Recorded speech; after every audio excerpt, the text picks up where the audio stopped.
കേരളത്തിന്റെ സ്വപ്ന സാക്ഷാത്കാരമായി വിഴിഞ്ഞം തുറമുഖത്ത് ആദ്യത്തെ ഷിപ്മെന്റ് അടുത്തതിനു പിന്നാലെ മറ്റൊരു നേട്ടത്തിലേക്കാണ് കേരളം ഉറ്റുനോക്കുന്നത്.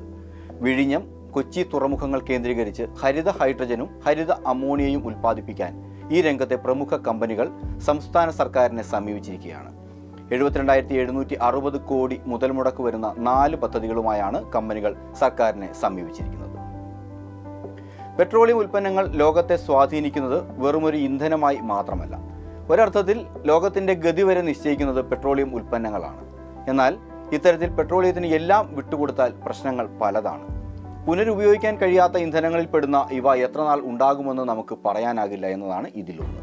അതിനേക്കാൾ പ്രധാനപ്പെട്ടത് ഇവ പുറന്തള്ളുന്ന കാർബൺ സംയുക്തങ്ങൾ ഉണ്ടാക്കുന്ന അന്തരീക്ഷ മലിനീകരണമാണ്. ഇവ ആത്യന്തികമായി ആഗോള താപനത്തിന് വരെ കാരണമാക്കിക്കൊണ്ട് നമ്മുടെ നിലനിൽപ്പിന് വരെ ഭീഷണിയായിക്കൊണ്ടിരിക്കുന്നു. ഇതിന് പകരമായി വൈദ്യുതിയിൽ പ്രവർത്തിക്കുന്ന വാഹനങ്ങൾ ഉപയോഗിച്ചു തുടങ്ങിയിട്ടുണ്ട് എങ്കിലും വൈദ്യുതി ഉൽപ്പാദനത്തിനായി ഡീസൽ, കൽക്കരി, ആണവ ഇന്ധനങ്ങൾ എന്നിവ ആശ്രയിക്കേണ്ടി വരുമെന്നതിനാൽ അതും സുസ്ഥിരമായ വഴിയെന്ന് പറയാനാവില്ല. ഈ സ്പേസിലേക്കാണ് ഹൈഡ്രജൻ നല്ലൊരു ഇന്ധനമായി ഉപയോഗിക്കാം എന്ന ശുഭവാർത്ത വരുന്നത്. ഭാവിയുടെ ഇന്ധനം എന്ന് വിശേഷിപ്പിക്കപ്പെടുന്ന ഹൈഡ്രജൻ വിവിധ രീതിയിൽ ഉൽപ്പാദിപ്പിക്കാൻ കഴിയും. ഇവയോരോന്നും ചെറിയ രീതിയിലല്ലെങ്കിലും കാർബൺ പുറത്തേക്ക് വിടുന്നുണ്ട്. എന്നാൽ പൂർണ്ണമായും കാർബൺ ബഹിർഗമനമില്ലാതെ ഹൈഡ്രജൻ ഉൽപ്പാദിപ്പിക്കാൻ കഴിയുന്നു എന്നതാണ് ഹരിത ഹൈഡ്രജനെ വ്യത്യസ്തമാക്കുന്നത്.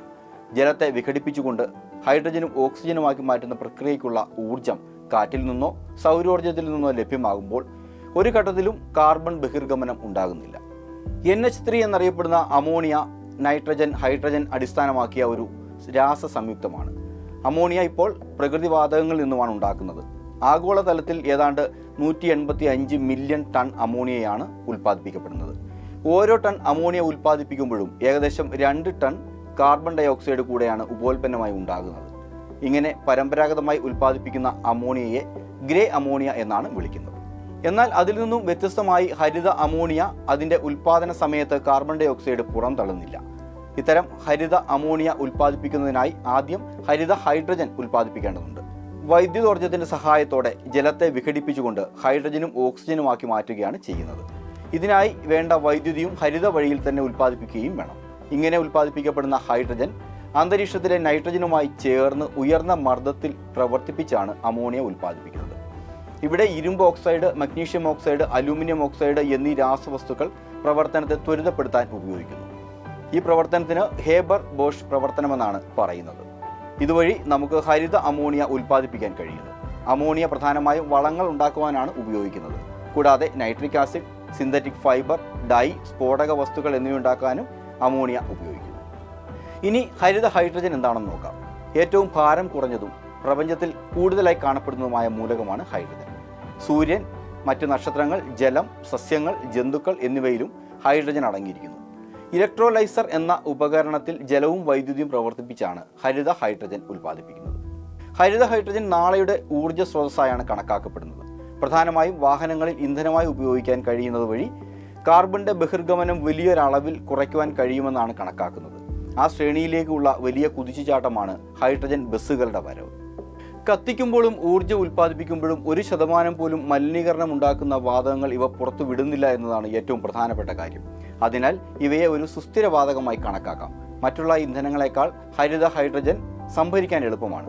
കൂടാതെ ഇവയെ വളരെ എളുപ്പത്തിൽ തന്നെ വൈദ്യുതിയും സിന്തറ്റിക് വാതകവുമായി മാറ്റുവാനും കഴിയുമെന്നത് ഹരിത ഹൈഡ്രജന്റെ മികവായി ഉയർത്തി കാണപ്പെടുന്നു. എന്നിരുന്നാലും ചില ദോഷങ്ങൾ ഇതിനുണ്ട്. ഇവ ഉൽപ്പാദിപ്പിക്കുന്നതിനായി കൂടുതൽ ഊർജം ആവശ്യമായതുകൊണ്ട് തന്നെ ഇതിന് ചിലവ് കൂടുതലാണ്. ഹൈഡ്രജൻ അസ്ഥിരമായ ഒരു വാതകമായതിനാൽ ഇവയുടെ ചോർച്ച വലിയ പൊട്ടിത്തെറി ഉൾപ്പെടെയുള്ള പ്രത്യാഘാതങ്ങൾക്കും കാരണമായേക്കാം. കഴിഞ്ഞ സെപ്റ്റംബർ 25-നാണ് ഇന്ത്യയിലെ ആദ്യത്തെ 2 ഹരിത ഹൈഡ്രജൻ ബസ്സുകൾ ദില്ലിയിൽ നിരത്തിലിറങ്ങിയത്. മാത്രമല്ല വരുന്ന ഡിസംബർക്കുള്ളിൽ 15 ഹൈഡ്രജൻ ബസ്സുകൾ കൂടി നിരത്തിലിറക്കുമെന്ന് പ്രകൃതിവാതക മന്ത്രി പ്രഖ്യാപിക്കുകയും ചെയ്തു കഴിഞ്ഞിട്ടുണ്ട്.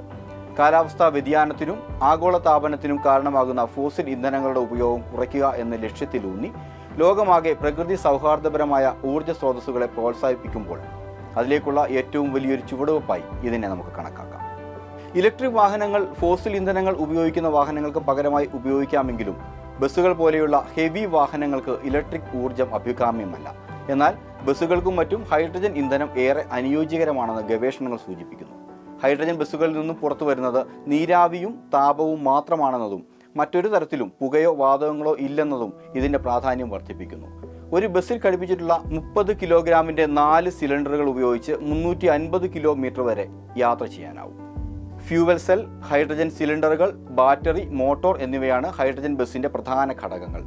ഹൈഡ്രജൻ ഉയർന്ന പ്രഷറിലും ആഘാതം പ്രതിരോധിക്കുന്ന തരത്തിലും ലീക്ക് പ്രൂഫ് ആയുമാണ് സിലിണ്ടറിൽ നിറച്ചിരിക്കുന്നത്. സിലിണ്ടറുകൾ മുൻവശത്ത് മുകളിലായും ഫ്യൂവൽ സെൽ പിറകിൽ താഴെയായും ബാറ്ററി മധ്യഭാഗത്തായും മോട്ടോർ മുൻവശത്ത് താഴെയായുമാണ് സ്ഥാപിച്ചിരിക്കുന്നത്. ഇവിടെ ഹൈഡ്രജൻ ഊർജ്ജം ഉൽപ്പാദിപ്പിക്കുന്നത് ഫ്യൂവൽ സെൽ എന്ന ഉപകരണത്തിന്റെ സഹായത്തോടെയാണ്. റിവേഴ്സ് ഇലക്ട്രോളിസിസ് എന്ന പ്രക്രിയയിലൂടെയാണ് ഊർജ്ജം ഉൽപ്പാദിപ്പിക്കപ്പെടുന്നത്. ഇവിടെ താപവും ജലവും മാത്രമേ ഉപോൽപ്പന്നമായി ഉണ്ടാകുന്നുള്ളൂ. ഉപയോഗിക്കാനാവാതെ പോകുന്ന ചെറിയൊരു ശതമാനം ഹൈഡ്രജൻ വീണ്ടും റീസൈക്കിൾ ചെയ്ത് ഉപയോഗിക്കുവാനും കഴിയുന്നു. ഈ പ്രക്രിയയിലൂടെ ഉണ്ടാകുന്ന ഇലക്ട്രിക് കറന്റ് ബസ്സിൽ ഘടിപ്പിച്ച ബാറ്ററിയിൽ സ്റ്റോർ ചെയ്യുകയും ആ ചാർജ് ഉപയോഗിച്ചുകൊണ്ട് മോട്ടോർ പ്രവർത്തിക്കുകയും അതുവഴി ബസ് ഓടുകയും ചെയ്യുന്നു. ഹൈഡ്രജൻ വാഹനങ്ങൾക്ക് പെട്രോൾ, ഡീസൽ, ഇലക്ട്രിക് വാഹനങ്ങളെ അപേക്ഷിച്ച് ധാരാളം നേട്ടങ്ങളുണ്ട്. പ്രധാനപ്പെട്ടത് നീരാവിയും താപവും മാത്രം പുറത്തുവിടുന്നതിനാൽ 100% പ്രകൃതി സൗഹൃദമായ ഊർജ്ജമായി ഇതിനെ കണക്കാക്കാം. അവയാവട്ടെ പിന്നിലൂടെ പൈപ്പിലൂടെ മാത്രമേ പുറന്തള്ളുന്നുള്ളൂ. മറ്റൊന്ന്, ഇലക്ട്രിക് വാഹനങ്ങളെ അപേക്ഷിച്ച് ഹൈഡ്രജൻ ഇന്ധനം റീഫിൽ ചെയ്യുവാനായി വളരെ കുറച്ച് സമയം മാത്രമേ എടുക്കുന്നുള്ളൂ. കൂടാതെ ഹൈഡ്രജൻ ഫ്യൂവലിൽ ഊർജ്ജ സാന്ദ്രതയും കൂടുതലാണ്. മറ്റൊരു പ്രധാനപ്പെട്ട നേട്ടം കുറഞ്ഞ ശബ്ദം ഉണ്ടാകുന്നതിനാൽ ശബ്ദ മലിനീകരണവും ഉണ്ടാകുന്നില്ല. കൂടാതെ വളരെ കുറഞ്ഞ വൈബ്രേഷൻ ആയതിനാൽ സുഖകരമായ യാത്രയും ഉറപ്പാക്കുന്നു. കൽക്കരി, പ്രകൃതിവാതകം തുടങ്ങിയ ഫോസിൽ ഇന്ധനങ്ങളെ ആശ്രയിക്കാതെ പൂർണ്ണമായും പുനരുപയോഗിക്കാൻ കഴിയുന്ന ഊർജ്ജത്തിൽ അധിഷ്ഠിതമായി ഉണ്ടാക്കുന്ന ഹരിത ഹൈഡ്രജൻ, അമോണിയ എന്നിവയുടെ ഉൽപ്പന്നത്തിൽ കേരളം കുതിക്കുന്നതോടെ ഒരുപക്ഷെ നാളെ രാജ്യത്തെ തന്നെ ഒരു ഇന്ധന ഹബ്ബായി സംസ്ഥാനം മാറിയേക്കാം. 72,760 കോടി മുതൽ മുടക്ക് സാധ്യമാകുന്നതോടെ നമ്മുടെ തൊഴിൽ മേഖലയും കൂടുതൽ ശക്തി പ്രാപിക്കുമെന്നും പ്രതീക്ഷിക്കാം.